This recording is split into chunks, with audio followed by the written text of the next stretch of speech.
You ask Tiger to solve. This deals with linear equations with one unknown.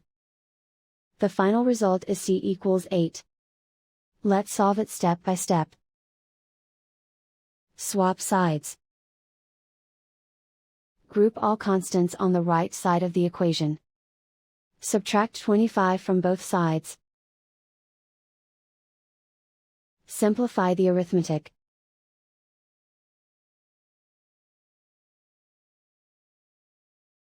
Isolate the c. Divide both sides by 8. Simplify the fraction. Find the greatest common factor of the numerator and denominator. Factor out and cancel the greatest common factor. And so the final result is c equals 8.